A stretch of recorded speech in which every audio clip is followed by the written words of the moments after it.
Right. Okay, let's go. Okay, we got it. Let's go, come on. So you just turn that, flick those switches off. Let's go. Holy shit, how do you shut it off? Flick the switches off. Just shut it off?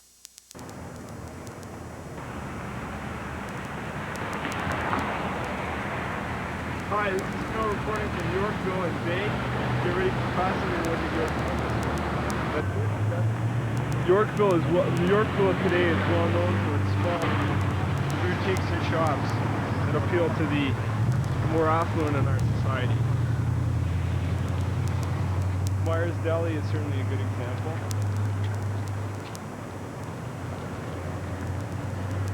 In the 60s, it was this street, well, Schollard Avenue and others, that represented a haven for hippies, and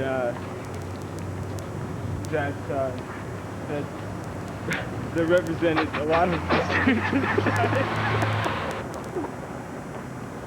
Okay, leave Yorkville Avenue. We're going to head down to Yonge and Bloor. Does that come across?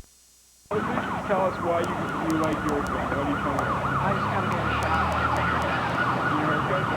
It's a nice part of town? Yeah. What do you find different about the shops in Yorkville? It's faded out, forget it. It's faded out. I faded out, yeah. And what I like about Yorkville is the fact that it offers good shopping, and it's a small segregated area. There's not much distance in terms of walking. Okay, thank you. Good.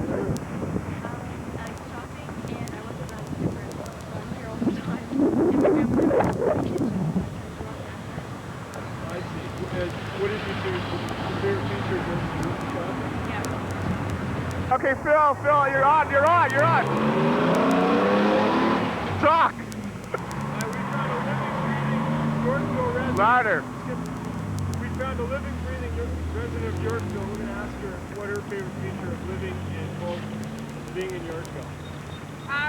Yes? Yeah, thanks. I like living around here because there are so many nice shops and whatever, and I just think it's great to people watch. I come here a lot on the weekends, even though I'm away at school. Every time I'm home, I come here and just walk around and look at all the different people, and the shops, and also the architectural structure. The buildings is really interesting if you stop to take a look. There are a lot of old buildings that are being renovated, and I don't know.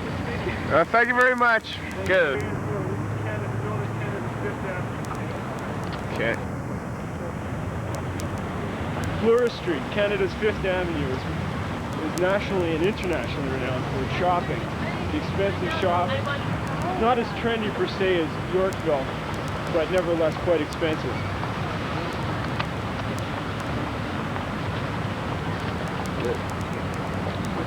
We're now approaching Holt Rentview, one of Canada's more expensive and exclusive stores. And of course, as a backdrop, we have the street vendors. No, don't take my picture. No. All right, we're cutting that out. Yeah.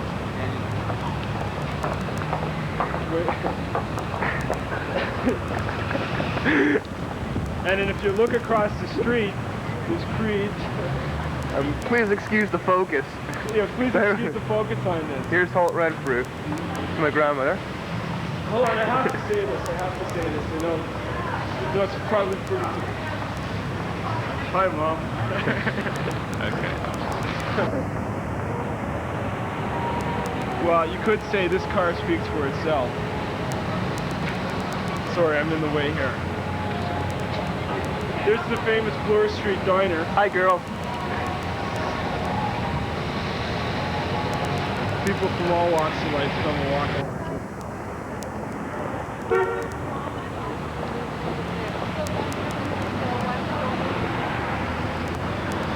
In case you haven't noticed, we're now standing at the corner of Bloor and Yonge, and you look way up there. This hurts my neck, Phil. Oh, God. I know, but it's all in the interest of urban studies. Hey, we stuck it up for Marks? No. Metropolitan Toronto Reference Library. It's certainly a far cry from Yorkville's old library, which we'll show in a moment. That's it. Go! Standing in front of the Yorkville Public Library. This is much in contrast with the municipal reference library.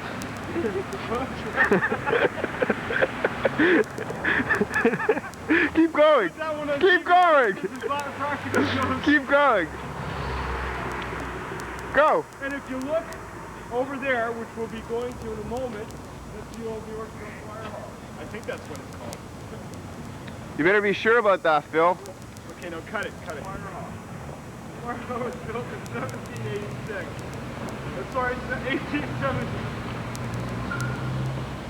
Don't keep filming. Okay, the Fire Hall was built in 1876, before the village's annexation. Phil, where'd you get that pamphlet from?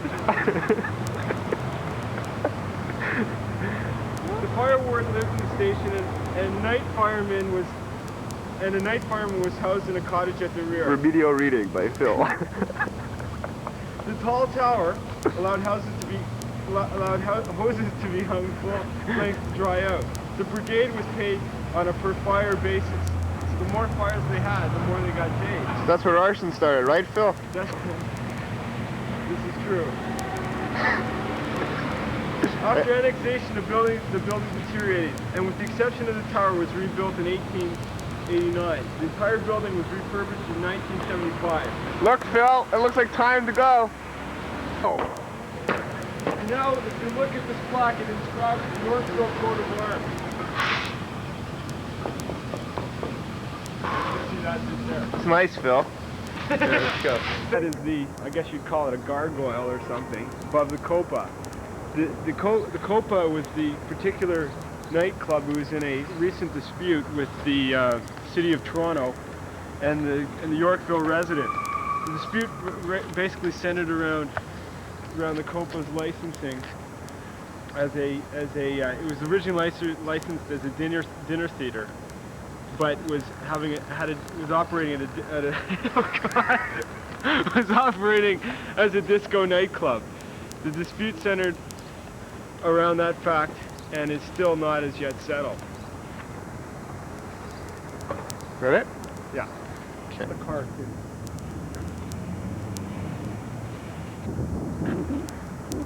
Want to interview that guy about the Copa dispute? Yeah. Interview. Scotland Street resident, Yorkville resident. We're going to ask this lady about the Copa and its effect on her living in the area. Ma'am, how do you feel about living so close to one of Toronto's largest nightclubs? Really bad. They have to suffer a lot. They can sleep, a lot of noise. Are there people making noise in the A neighborhood? lot of noise, a lot of noise. Okay. Thank you. Thank you very much. It's interesting to note how a lot of the houses have been turned into small boutiques. And to note the gentrification in the area. Thanks, Phil. You're welcome, Joe. Standing in front of Hazelton Lanes, one of Canada's most exclusive shopping centres. Where? Hazelton Lanes. Oh. What's so significant about Hazelton Lane and the rest of the Yorkville area is back in the late 60s, early 70s, it was frequented by hippies. The amazing forces of change within the city also affected Yorkville and the whole North Midtown area.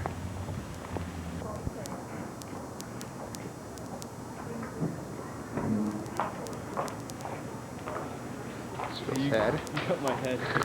Okay. Okay. Did you get that? Okay. Yeah. You can.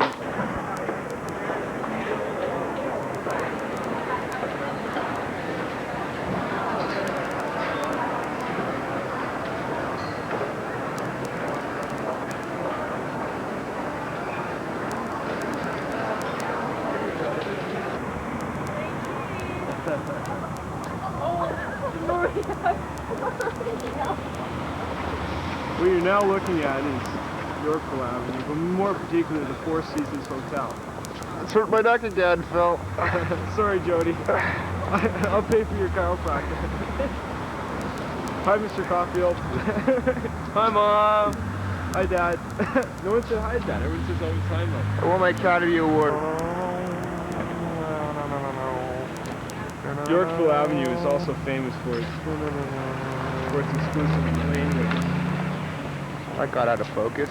Pretty good. You filming now, Jody? Yes, I am. Okay. Mostly talking too, Phil. I guess I'll just say hi to him again. No, we're gonna shut it off. Okay. And that was so- Yorkville. I'd like to thank Phil for the effort he made. Before we leave North Midtown, we're gonna take a look at 3 more significant areas. 2, 3. Goodbye, Yorkville! This is one of Yorkville's more famous historical sites. We're zooming in on it now. It's the Church of the Redeemer.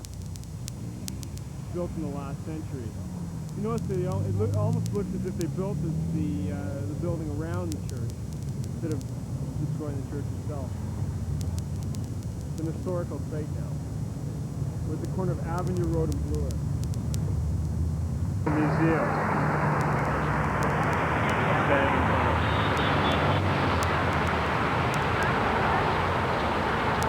Okay, cut it. You're gonna get Yeah. There's Queen's Park. You come with like.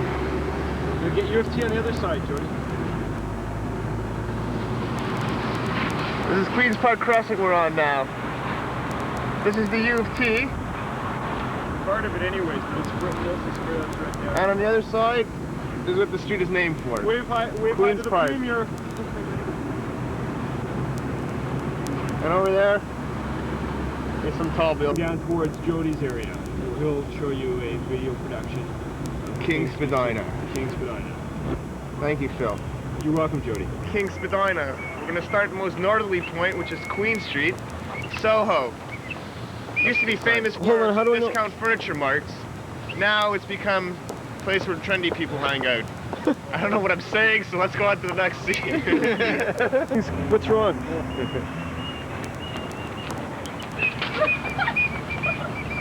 Hi. We're outside South Pacific. It's one of the most popular clothing stores on this strip, known as Soho. And I'm here with Marta and Ronnie. And I'm just going to ask them a few questions about why they shop around the neighborhood and how come it's become such a popular area in the last couple of years. Start with Marta. Okay. Marta, how often do you shop here?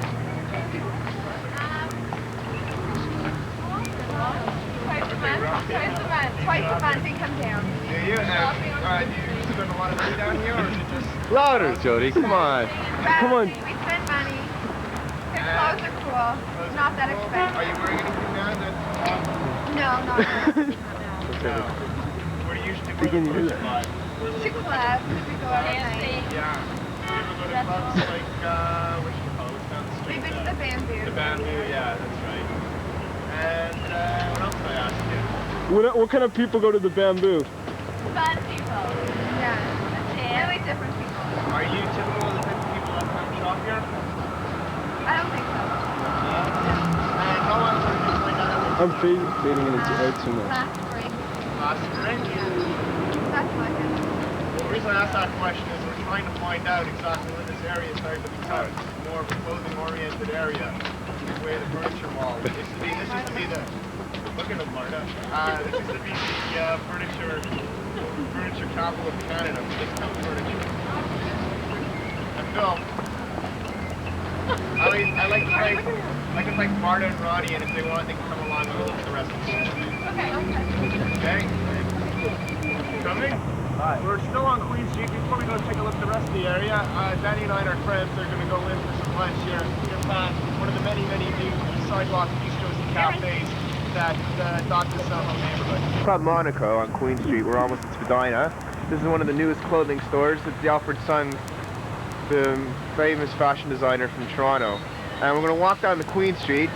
Just before we get there, I'd like to say that this area is one of the only 2 major retail strips in King-Spadina, which is a major industrial area. Remember me telling you from the presentation. What you're going to see after we show you the Royal Alexandra in that area, will be many industries and residential neighborhoods that make up King-Spadina. Thank you. Lit up? Got it. This is Spadina Avenue, just south of Queen Street. We're starting to get into the industrial areas. This is the heart of the garment district in Canada. Spadina Avenue for years has been known as the leader in garments such as leathers and furs. And it's also the printing presses and printing and publishing were major headquarters, especially west of Spadina, around Battery Street area, or off King. Next we're going to go to King Street and take a look at what King Street has to offer, and how it's not just primary industrial, it's also mixed retail, and it's starting to turn into now, which is the trend in this area, to a lot of commercial development for offices.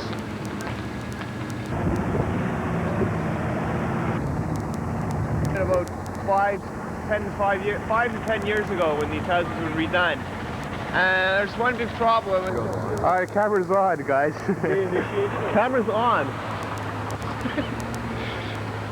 We're outside the Royal Alexandra Theatre, part of King-Spadina, and as will become apparent in a couple of minutes, this King Street area is dominated by Ed Mervish and his restaurant, and of course Royal Alexandra Theatre. See the sign Ed's Warehouse? Surprise, to my right, to my left, sorry. There's old Ed's Warehouse right here. And further up the street there's some billboards, which I'll show you in just a second. But what I want to show you, an interesting feature of the area, is right across the street. King-Spadina borders on west downtown area, which has been in the news lately because it's the proposed new location for the CBC.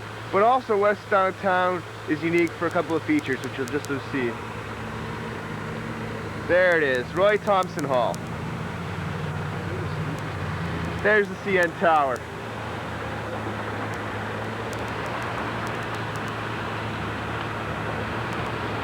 Right over there is where the CBC is supposed to be building their new building. King-Spadina has changed a lot in the last few years because of where it's bordered on. Like other areas such as southeast Spadina, King-Spadina is influenced by these areas that it's bordered on. And down this way at King Street, the downtown Central Core Business District, or the CBD.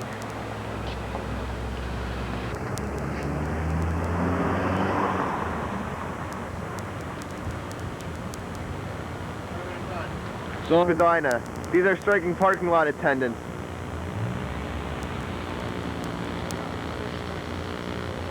I wonder what that is.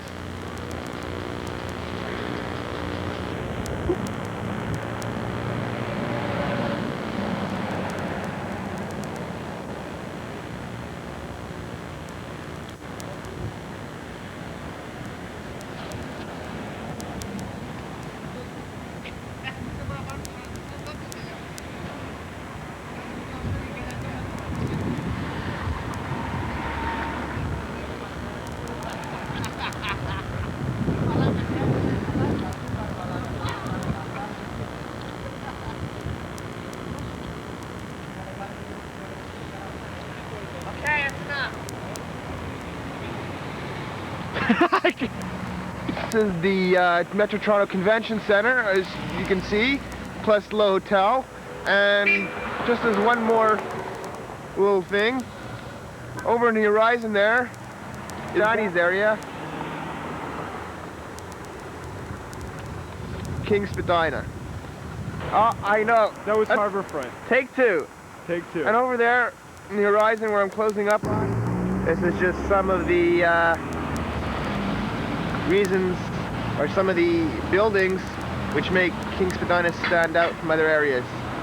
The industrial buildings further on up King Street, right by Spadina, corner Spadina and King.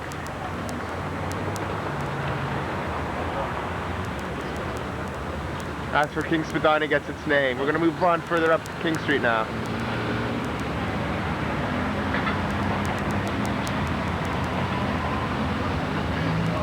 A lot of the original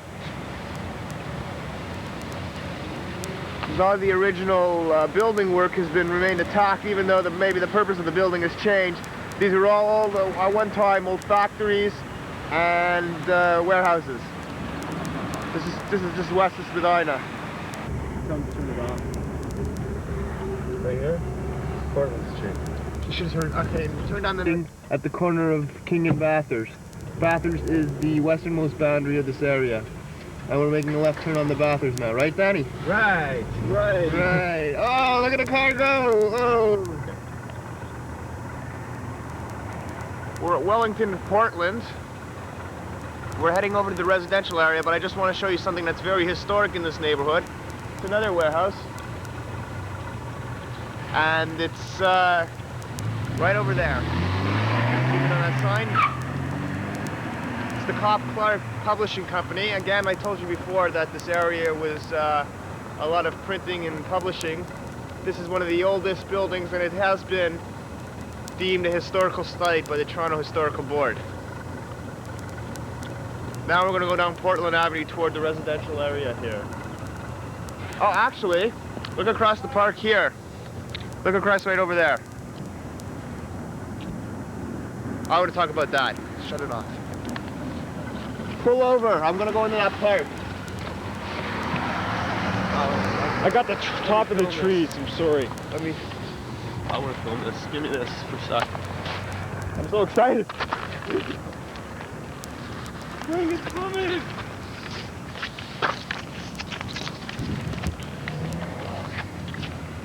Focusing on the sign. I will. I am. That's what I'm trying to do. There's a beautiful shot of the tree here. Yeah, I'll get that maybe too. I want to get that statue. I can't even see the sign. I know. I can't either. There it is. If I go back across the street, maybe zoom in.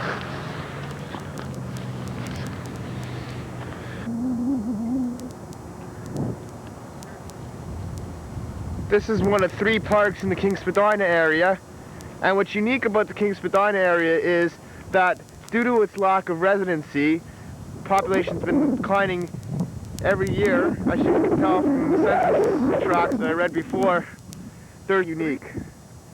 Just want to show you one thing, I'll do it.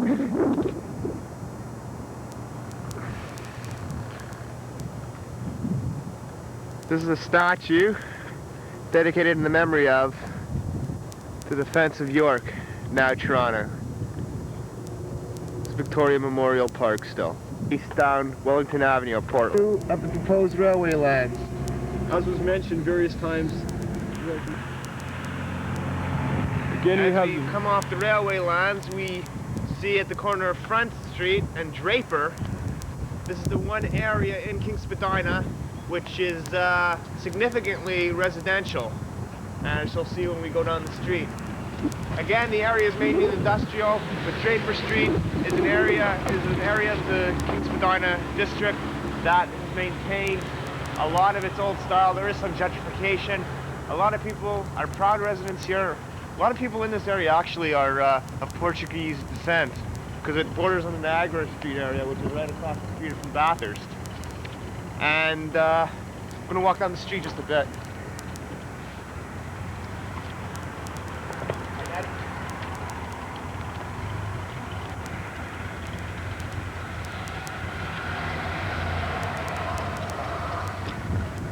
Shut it off, okay? Walk down a bit. Here, this is something interesting, Jody. Look at this. Okay, that's a historic building. Put it on quick. To conclude our brief look at King-Spadina, I just want to show you the houses again on Draper Street. Very narrow one-way street. These houses are very, very close to each other. A very, very old style of housing that remains vital in the King-Spadina area. And there's a remnants of porches that you don't find in too many newer. Even though King-Spadina is not as dynamic or as new as some areas such as North Midtown and Harbourfront, it is still an integral part of Toronto. Sure did. And Danny's driving.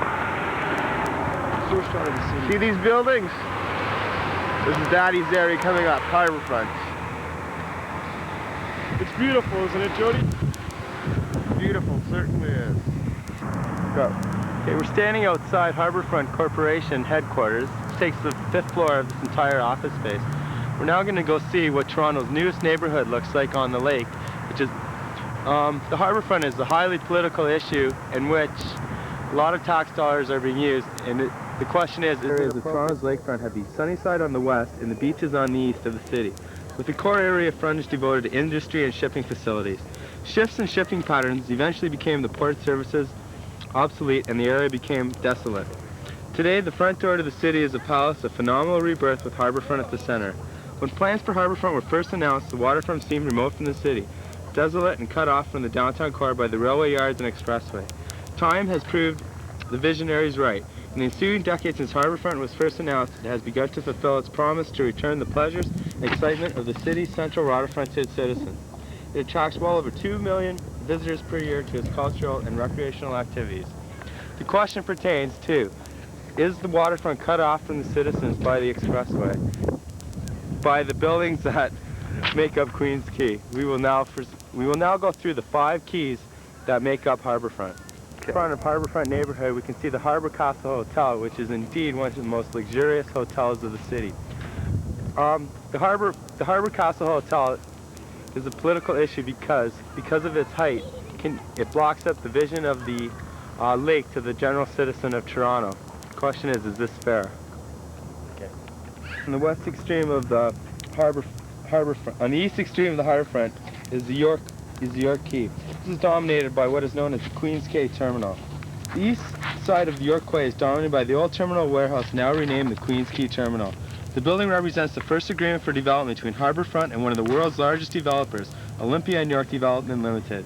It is the largest renovation ever undertaken in Canada with a completion budget of over $60 million. For the purpose of this presentation, it serves as a good example of interpretation.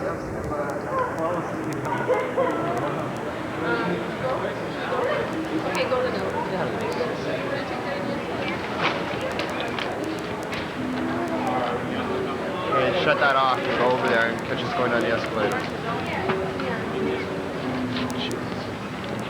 It's still on R. I don't got to press. Which one?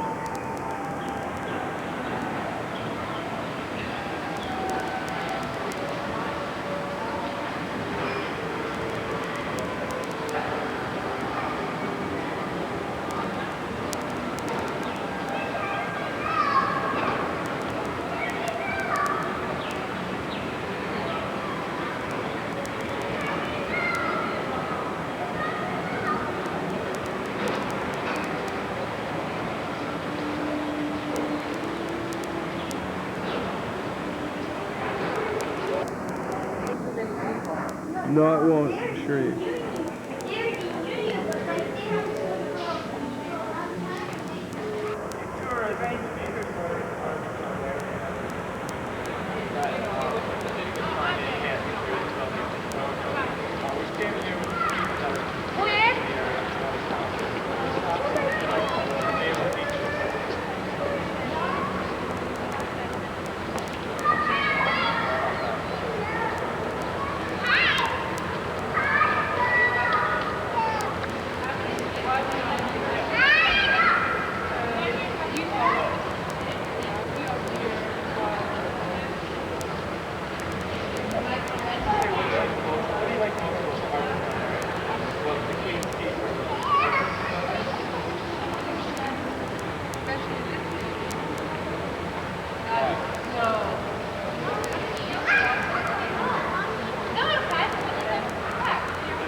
Who's from Hamilton is up for the day visiting the Queens Quay and the Harbourfront in general.